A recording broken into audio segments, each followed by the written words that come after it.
Na presença de Deus, o povo do Senhor, em qualquer lugar, é o povo mais feliz da terra. Por nós estarmos vivos e o nosso nome está escrito no livro da vida, já é motivo para nós estarmos com um sorriso de uma ponta a outra. Não é só quando a poupança lá está cheia, viu? A conta está amarrotada lá, foi feito para o seu coração.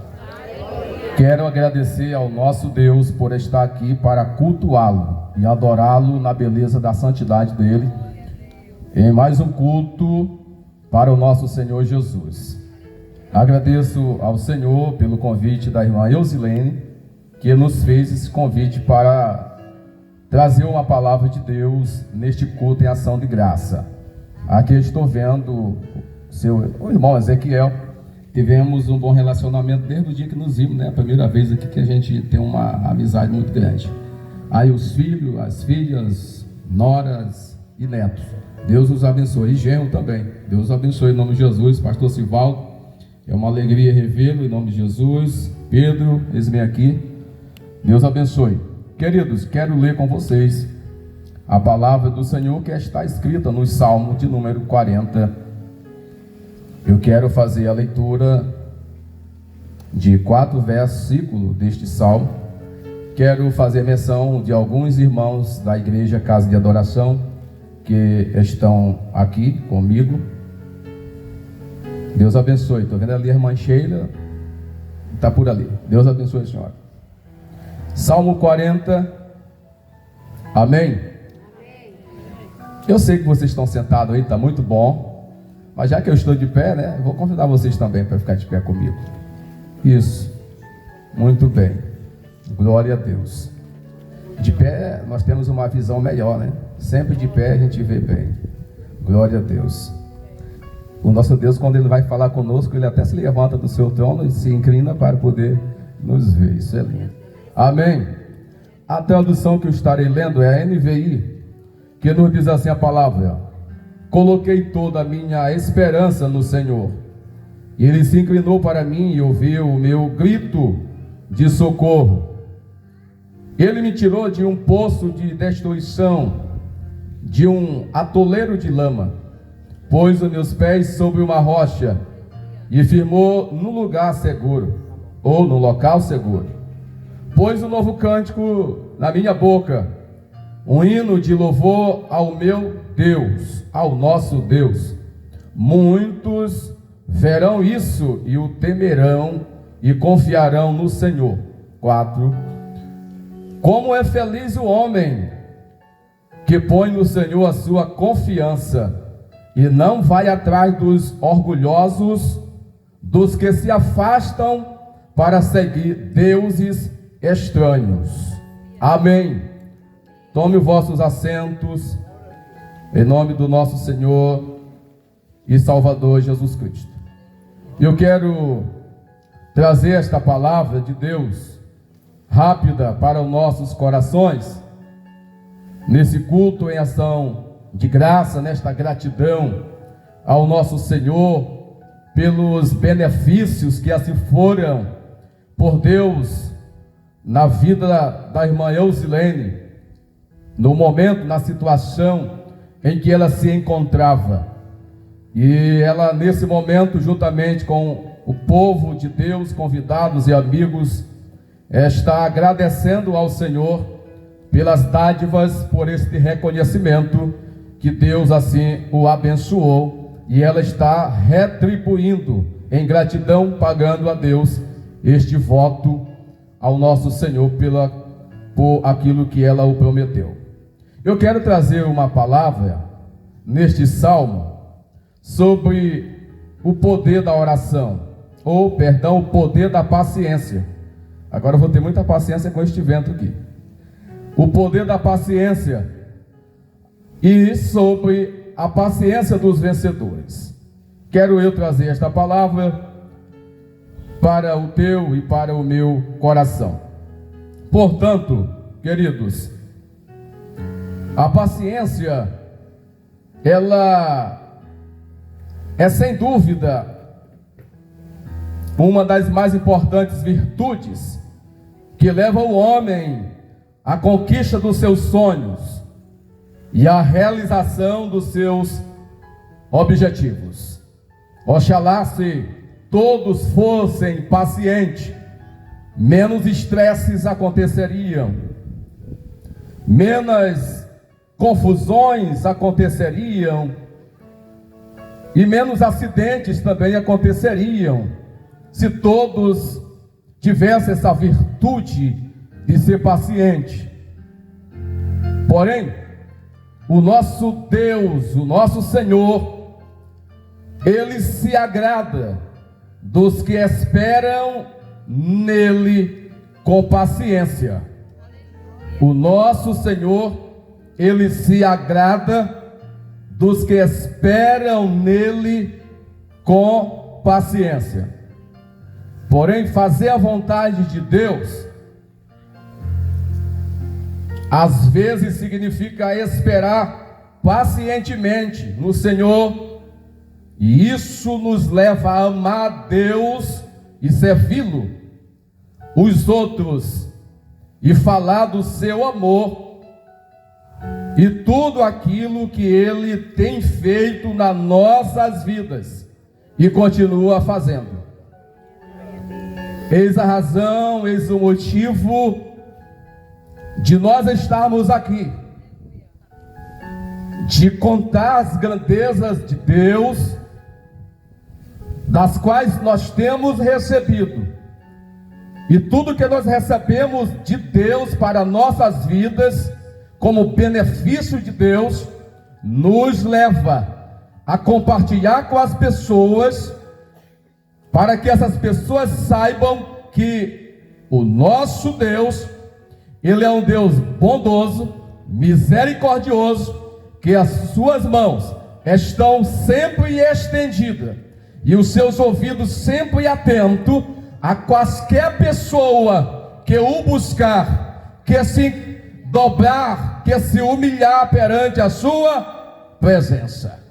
Eu lembro, não estava no contexto, mas eu lembro do homem que ele não era ainda convertido, ele não era judeu, ele era um gentil que não era a nação de Israel. Cornélio, a Bíblia diz que ele era temente a Deus, ele orava todo dia, ele ajudava as pessoas, ele era bondoso, e ele não era ainda, como nós falamos na nossa linguagem popular, convertido. Ele ainda não tinha ouvido a palavra a respeito do sacrifício e morte de Jesus Cristo na cruz do Calvário, a sua ressurreição e ascensão ao céu. Mas a Bíblia diz que o Senhor enviou um anjo na casa de Cornélio, não para dizer que ele estava salvo da forma que ele estava, mas para testificar, confirmar que a oração dele era ouvida diante de Deus, e Deus via tudo aquilo que ele fazia para as pessoas, e Deus tinha se agradado. Mas o anjo orienta ele dizendo: mas te falta você ouvir a palavra para você poder fazer tudo o que ele disser. Manda chamar Pedro. Cornélio não era cristão convertido, ainda não tinha se convertido, mas ele era temente a Deus. Isso contribuiu para Deus assim mandar chamar Pedro, e Pedro pregou a palavra. E quando Pedro chegou para pregar a palavra, Pedro diz três coisas: eu reconheço que Deus não faz acepção de pessoas, Jesus ama a todos, Jesus morreu por todos. Pronto, essa mensagem que Pedro pregou. De repente o Espírito de Deus desceu, depois que Cornélio, com toda a sua casa, família e convidados, aceitaram a palavra. O Espírito do Senhor desceu na vida de Cornélio e todos que estavam ali, e eles falavam em línguas e profetizavam segundo o Espírito do Senhor concedia que o falassem.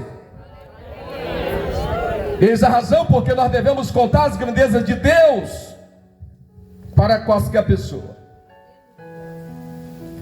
Porém, meus irmãos, esperar pela ajuda de Deus não é fácil. Quem disse que é fácil esperar pela ajuda de Deus? Não é fácil.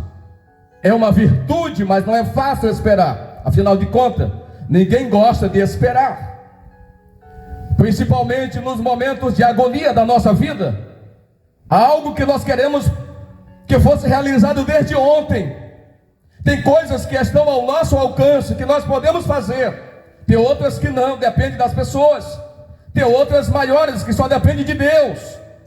E esperar quando nós estamos angustiados, esperar quando nós estamos atribulados, esperar quando nós estamos aflitos, esperar quando nós estamos quando o homem está sendo perseguido, esperar quando ele está abandonado, esperar quando ele pode resolver, mas ele tem que pisar no freio e dizer: calma, não é a hora, não é fácil esperar.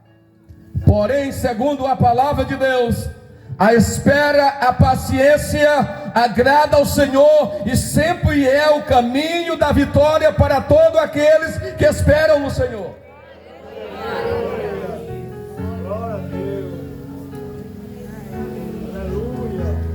Porém, Davi, ele nos conta 4 benefícios por esperar Deus.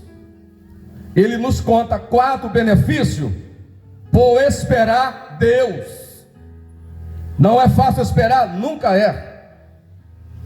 Mas quem espera Deus, quem espera em Deus, jamais será decepcionado, jamais será esquecido. Pastor, eu não sou evangélico, eu posso esperar Deus? Lógico, e pode e deve esperar em Deus. Como disse o apóstolo Pedro: Senhor, para onde iremos nós? Só o Senhor tem as palavras da vida eterna. Só o Senhor é o caminho. Então, lógico que nós devemos esperar sempre em Deus. Davi nos traz o primeiro benefício. Davi vai dizer: o Senhor, eu esperei no Senhor, Ele libertou do seu desespero. O esperar em Deus fez Davi ser liberto do seu desespero. Segundo, o esperar em Deus, Deus estabeleceu Davi em bases sólidas. Terceiro, guardou em sua caminhada. Quarto, Deus colocou um novo cântico de louvor em sua boca. Esses 4 benefícios foram resultados de alguém que soube esperar. O momento para Davi não era dos melhores, mas ele esperou mesmo assim, em meio às dores, em meio ao estado que ele estava, ele soube se comportar, esperou em Deus, e Deus responde a ele trazendo 4 bênçãos para a sua vida. E a última bênção que Deus traz para a sua vida foi um cântico de vitória na sua boca, ou uma nova vida, ou uma nova história, ou um novo começo, ou um recomeço na sua vida. E isso levou as pessoas a verem e temer ao nome do Senhor, pelo fato de esperar. Quem não via, passou a ver e viu o resultado, que não foi de Davi, foi mão de Deus, provisão de Deus, bênção de Deus na vida de Davi. Não tem como não temer, glorificar e exaltar o nome de Jesus. Se o médico já tinha dito para a irmã Eusilene a situação dela, não tem como, depois dela fazer a sua oração, não tem como não testificar, não tem como não confirmar e autenticar isso aqui e dizer: foi Deus que fez na vida dela, foi Deus que operou, foi Deus que assinou, Deus mudou a página, Ele vai além da medicina. E um culto desse aqui é para quê? É para que todos vejam e testifiquem e temam ao nome do Senhor, para saber aquilo que Deus fez na sua vida, e continua e vai continuar fazendo.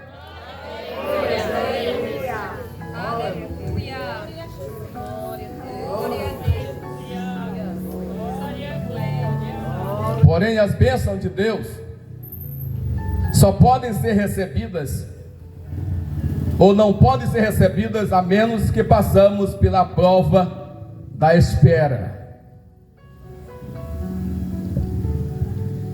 Essas bênçãos do céu, do trono de Deus, nos faz sentar no banco da espera, e esperar em Deus.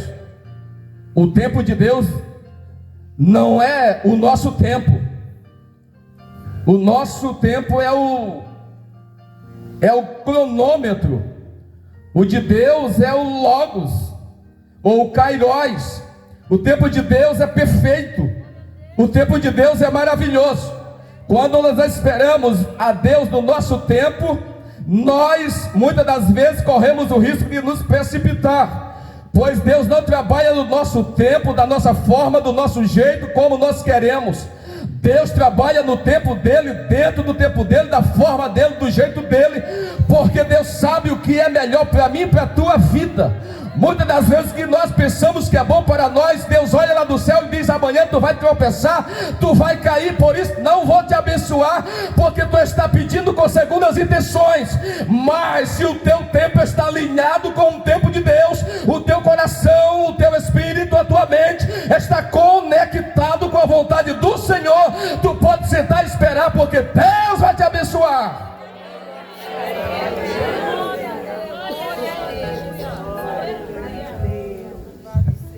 Eu quero correr aqui para o final.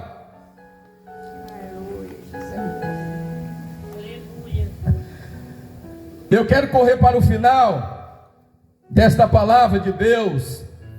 Depois dessa introdução, eu quero citar 4 exemplos de homens que estão registrados nas Sagradas Escrituras, que vivenciaram as bênçãos de Deus na vida deles, depois de todo o processo da espera, da paciência, eles receberam a bênção do Senhor. A paciência dos vencedores. E eu não poderia deixar de citar aqui no texto sagrado a paciência de Davi, porque foi Davi que é o autor desse Salmo 40, e Davi aqui ele já era rei de Israel, porém, ele já viveu o processo da experiência diante de Deus. Quem está falando aqui é alguém que já foi experiente e experimentou na prática o poder da paciência.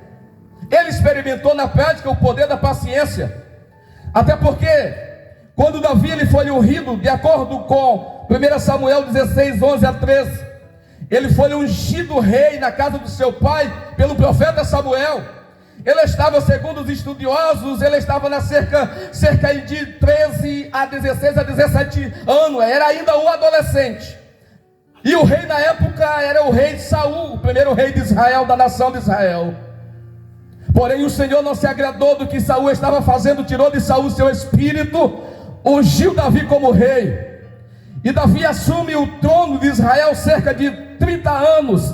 Aproximadamente Davi esperou cerca de 13 a 15 anos para poder assentar no trono de Israel. Esse homem que está falando aqui é alguém que sabe esperar em Deus.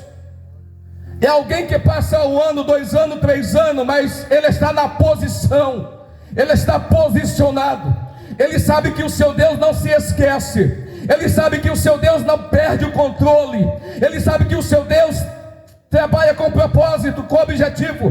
Ele sabe que o seu Deus, ao seu tempo, tudo ele faz para que o nome dele seja glorificado naquilo que ele realiza.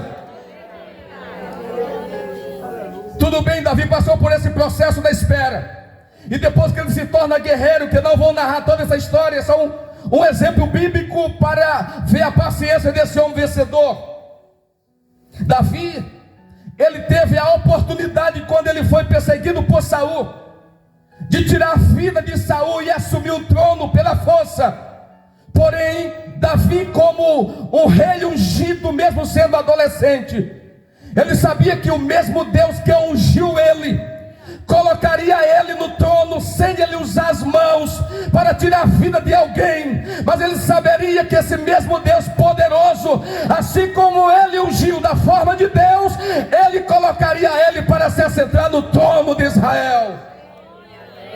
Isso levaria Davi levou Davi a ser perseguido, a ser caçado, levou Davi a dormir no vale, levou Davi a dormir no deserto, levou Davi a dormir nos montes, levou Davi a dormir na caverna. Mas quem espera em Deus nunca perde a esperança. Quem espera em Deus nunca perde a confiança. Quem espera a Deus diz como Jó: eu sei que o meu Redentor ele vive, e por fim ele há de se levantar. Davi, ele foi vencedor porque ele conheceu o poder da paciência.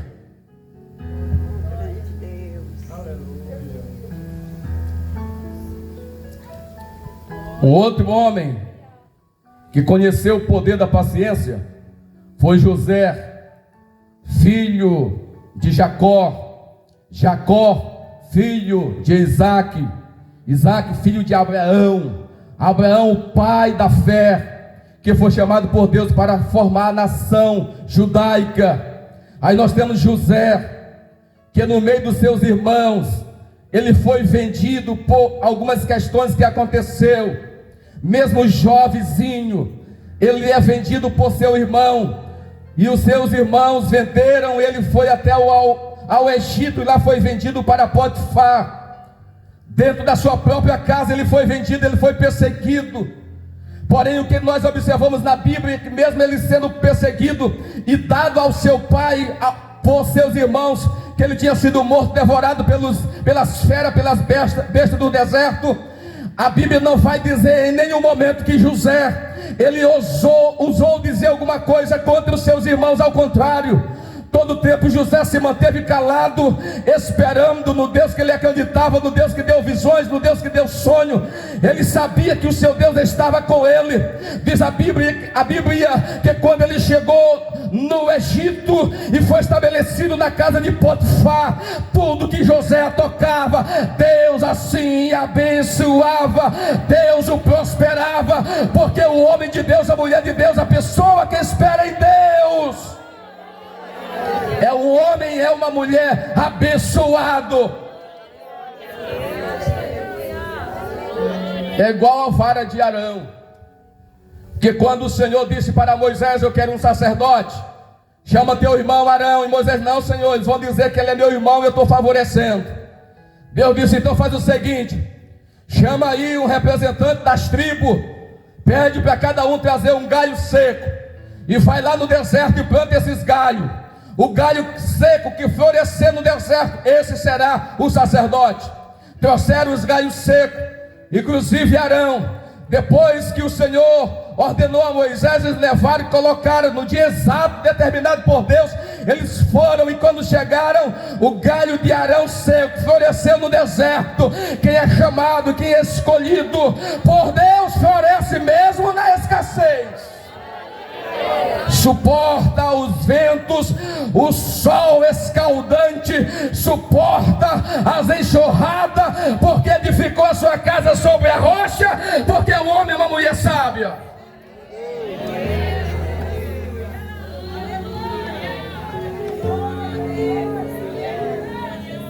A mulher de Potifar, a mulher mais bela segundo os estudiosos do Egito, levantou uma acusação contra José, porque ele era formoso, belíssimo, como a Bíblia descreve. Com isto, essa acusação, esta calúnia sobrou para ele, e ele foi levado à masmorra de Faraó. E segundo os estudiosos, ele fica cerca de 7 a 13 anos preso. E quando ele chega lá, os presos eram magros, passavam mal cuidado, a masmorra, coisa mais terrível. José chegou. Quando o homem que espera em Deus, ele chega, não é do dia para a noite também que acontecem as coisas, mas é a espera no Senhor que Deus vai fazendo segundo a vontade dele, de forma gradativa, até que ele alcance uma maturidade e o nome dele seja glorificado, e as pessoas olhem e vejam: esse homem de Deus, essa mulher de Deus, eu vi ele assim, mas eu vejo ele assim. Isto não dava certo, mas foi só ele chegar, começou a dar certo.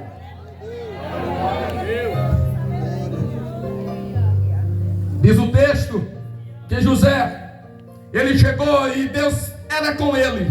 Tem coisa melhor, irmão, de Deus ser com você?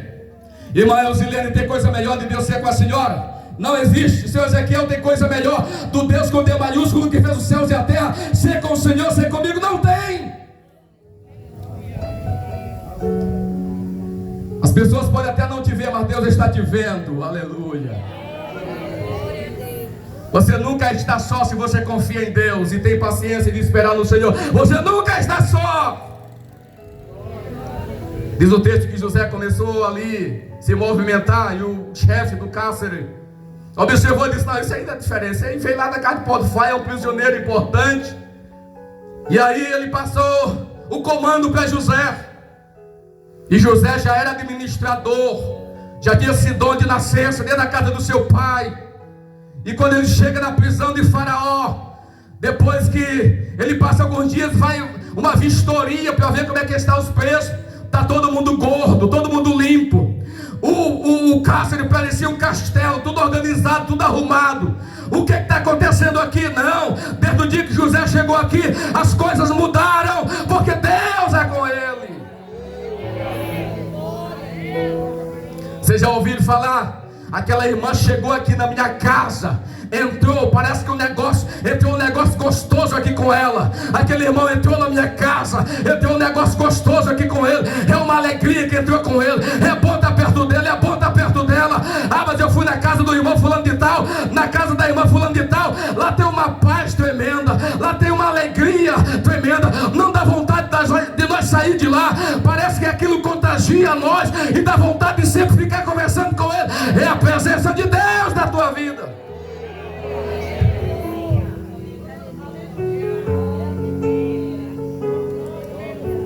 É muito bom falar de tudo isso na vida de José, mas você não sabe o que José passou. Nós estamos falando só as coisas boas que aconteceram com ele, mas o que José passou, irmão, não foi fácil. A calúnia que foi levantada no seu nome, perseguição que José passou, de 7 a 13 anos preso, não foi fácil. Mas como eu te falei no início, Deus ele sempre trabalha com um propósito. Nada acontece na tua vida por acaso, sempre é um porquê. E Deus estava operando, trabalhando na vida de José. Sabe por quê? Porque José seria levantado em um tempo de seca.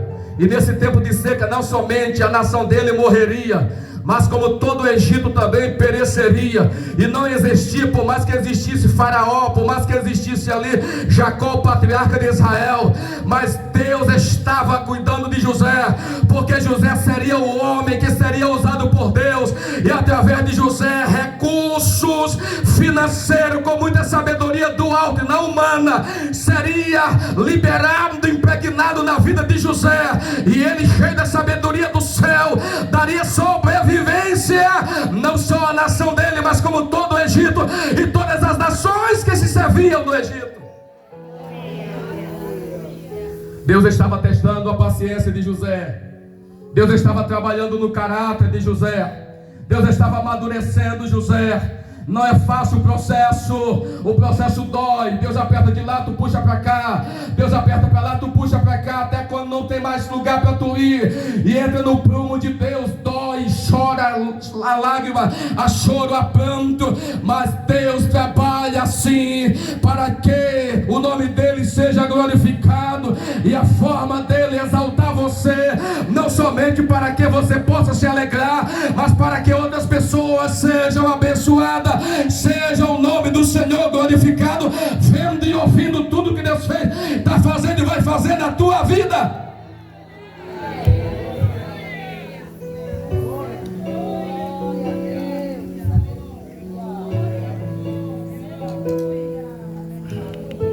Diz o texto que Faraó chamou todos os sábios dele, adivinhos, tudo que ele tinha lá, que adivinhava e que praticava magia. Não interpretaram seus sonhos. José foi chamado e Deus fez José saber o sonho de Faraó e ele interpretou. E José ainda dá conselho, homem de Deus e mulher de Deus dá conselho, porque é cheio da sabedoria do alto, não humana. Escolha aí um homem mais sábio que tu tiver, e põe para administrar. E ainda disse: se tu vai fazer isso, vai salvar você e vai salvar todo o Egito. Faraó olhou para todos os seus oficiais, adivinho, tudo que ele tinha lá, que não souberam falar nada para ele, estava dando era mais prejuízo e angústia no coração de Faraó. Mas disse: porventura acharíamos um homem aqui no Egito? Não há ninguém mais qualificado, José, do que você para ser o segundo homem mais poderoso da maior nação da época do Egito. Deus preparou José desde a casa do seu pai. O processo foi dolorido. A venda dos seus irmãos, jogaram ele na cisterna, venderam para Potifar, foi escravo de Potifar, calúnia na casa de Potifar. Ele foi jogado na masmorra de Faraó, passou de 7 a 13 anos preso na masmorra de Faraó. Mas quando Deus chamou e disse: tu já está pronto, tu já está capacitado, é a tua hora, tu vai sair de lá não para ser terceiro, não para ser quarto, tu vai sair de lá é para ser o governador de todo o Egito. Lógico que cada um de nós tem uma experiência, temos uma experiência diferente, temos prova diferente, em tempo diferente, mas Deus, Ele conhece o teu coração, Deus conhece as tuas intenções, Deus conhece a tua mente, Deus sabe tudo de você, e cada um Deus trata de acordo com a situação de cada um, mas o propósito é para que o nome dele seja glorificado. Outro exemplo de paciência, que conheceu o poder da paciência, foi Jó. Jó é tido na Bíblia, Tiago registra Jó como homem símbolo da paciência, e até na vinda do nosso Senhor e Salvador Jesus Cristo é dito: lembrai da paciência de Jó, de tudo que Jó passou. E todos nós sabemos o processo. Quem é evangélico e não evangélico já ouviu falar da história de Jó. Essa história é dita sempre no meio das agonias, das perturbações da vida, no meio das crises, sempre é lembrado. Lembra de Jó, a paciência que Jó teve, como que Jó passou. Nós falamos isso, mas é fácil para nós, mas sentir na pele, no osso, na espinha, o que Jó sofreu, muitos não suportariam o que Jó passou. E olha que ele conhecia Deus só de ouvir falar, ele não tinha experiência vivida com Deus, mas esse processo levou a Jó a ter experiência com Deus pessoal, levou a Jó a conhecer a Deus de obras, levou a Jó a conhecer a Deus de feitos, levou a Jó a conhecer a Deus dentro do seu poder, dentro da sua grandeza, dentro dos seus atributos. E é nesses momentos que Deus revela para nós, e Deus quer mostrar para nós, de fato, o seu outro lado, da sua grandeza. Nós conhecemos a Deus muito bem, quando tudo está bem, quando tudo está muito fácil, o vento está soprando ao nosso favor, é maravilha, bom demais. Quando todo mundo está para você batendo palmas, quando todo mundo está batendo no seu ombro e dizendo: estou contigo, é muito bom quando você está cercado, mas nesse momento aí Deus está só te assistindo. É bom conhecer a Deus. Do outro lado é quando você está sozinho na caminhada, como esteve Jó.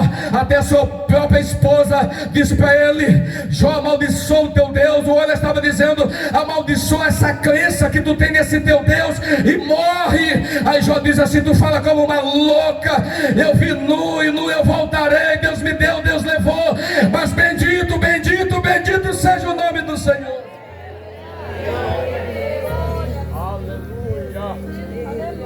O cara que, seu Ezequiel, era o homem mais rico do Oriente. Eu não vou falar o que ele tinha por causa do tempo. Ele perdeu todos os bens em um só dia. Segundo, ele perdeu, todos os seus filhos morreram. Terceiro, ele é cometido de úlcera maligna. Todo o seu corpo ficou coberto de chagas, e ele coçava com caco de telhas. E dentro da sua inscrição, do seu livro, ele chega a narrar que quando ele sentava e chegava à praça, os jovens, quando o viam de longe, já batiam a mãozinha assim no nariz, dizendo: ninguém vai suportar, ninguém está suportando, vamos sair todo mundo, vamos levantar. Jó experimentou de fato na pele a solidão, o abandono, a doença, a perca. Jó apodreceu, entrou no estado de depressão por tudo aquilo que ele passou, por tudo aquilo que ele viveu. 20 anos ao processo, mas ele experimentou o poder da paciência. Ele esperou em Deus. E Deus, depois de 20 anos, já está aprovado. Depois de 20 anos, já está qualificado. Está do jeito que Deus queria. Diz a Bíblia que Deus retribuiu a Jó o dobro de tudo aquilo que ele tinha, mas porque ele foi paciente e soube esperar em Deus. E para eu encerrar, o sábio Salomão, escrevendo a Eclesiastes capítulo 7 e 8, ele disse assim: melhor é o fim das coisas do que o princípio delas, porque o princípio é melhor que o orgulhoso. Melhor é o princípio é o fim das coisas do que ao começo dela. Eu não quero me deter no lado do secularismo, mas numa questão espiritual. Talvez para a senhora agora, hoje, de tudo aquilo que a senhora já viveu, um tempão, e a senhora nunca tinha tomado essa decisão na vida, a melhor decisão de todos os tempos, que ecoa para a vida eterna em Cristo Jesus, é a decisão de receber, de aceitar, de reconhecer e ter Jesus como Senhor pessoal e Salvador absoluto e único da nossa vida. Depois de muitos anos, eu acredito que mais de 40, que a senhora ainda está novinha, mais de 40 anos foi o começo, longe dos caminhos do Senhor, mas agora, depois dessas 4 décadas para cá, hoje no presente, a senhora teve a oportunidade de conhecer esse momento agora, e acredito eu, faço voto ao Senhor, que nunca a senhora venha deixar ou sair dos caminhos do nosso Senhor e Salvador Jesus Cristo, porque hoje Ele lhe mostrou a verdadeira verdade, o caminho verdadeiro e o poder dele sobrenatural na sua vida.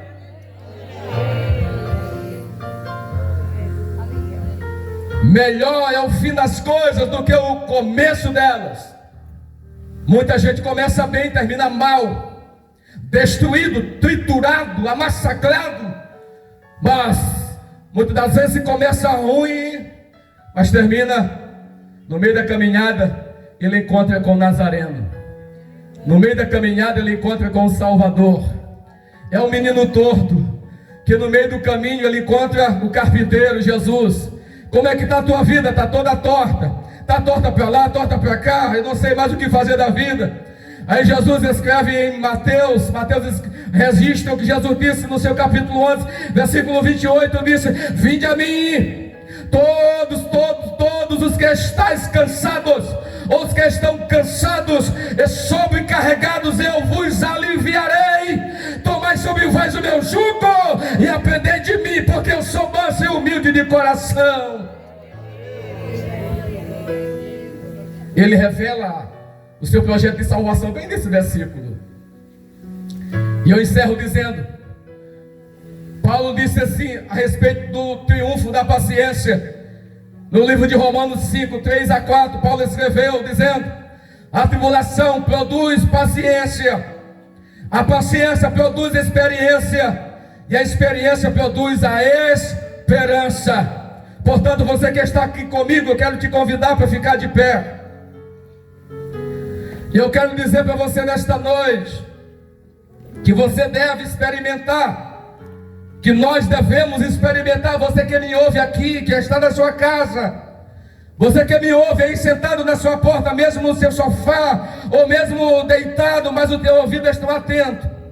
Você deve experimentar o poder da paciência na sua vida, o poder do Senhor na sua vida, a graça de Deus na sua vida. O Senhor Jesus Cristo, Ele afirmou: na vossa paciência possui a vossa alma. Lucas 21, 19. Você que estás aqui nesta noite, que ouviu este cultuou, ouviu a palavra de Deus, e eu não tenho nenhuma dúvida que essa palavra, que é o hino, que é a oração, que é o Espírito Santo tem falado com você aí. Se ouvires a voz do Senhor teu Deus, não endureçais o vosso coração. Apocalipse 3:20 está escrito: eis que estou na sua porta e bato. Se ouvir a minha voz e abrir a sua porta, eu entrarei em sua casa. A porta é sua, quem abre é você, quem bate é Jesus. Se você abrir a porta do teu coração, Ele vai entrar, vai fazer morada, vai te dar vida, e vida é abundância.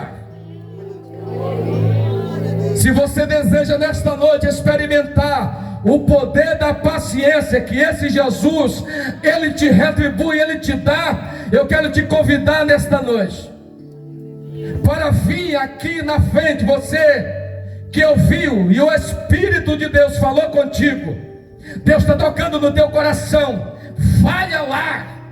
Meu filho Jesus Cristo foi enviado a essa terra que tu pisa para morrer na cruz do Calvário por ti, para te dar salvação, vida eterna, perdoar em todos os teus pecados, te libertar do cativo e do cativeiro, te libertar da possessão, da opressão. O meu filho Jesus Cristo tem esse poder para fazer na tua vida. Eu te convido, se você quer conhecer Jesus Cristo como teu Salvador e Senhor da sua vida, sai do seu lugar e vem aqui. Se tem entre nós alguma pessoa que deseja entregar a sua vida para Jesus, você é convidado. E enquanto eu vou fazer esta oração, você vai ter a oportunidade de sair do seu lugar e vir aqui. E eu quero convidar a igreja, se puder, fechar os olhos e orar comigo neste momento. Pastor, se o Senhor me permitir, eu quero convidar ali o patriarca, e se eles também aceitarem, na frente. Eu não estou convidando vocês para se converter, mas eu já fui orado por vocês, mas não sei porque eu senti essa vontade de orar por vocês. Então vem todos vocês aqui na frente. Eu sei que o pastor ainda vai orar ainda por vocês. Pode vir aqui toda hora. Até a senhora também, faz parte da família. Pode ficar bem aqui. Venha. É só para me orar. Não vou convidar. Depois da oração, se você não, eu quero, aí já. Aí é vocês. Pode pegar na mão do outro. Pode fechar os olhos. A igreja estender as mãos para cá.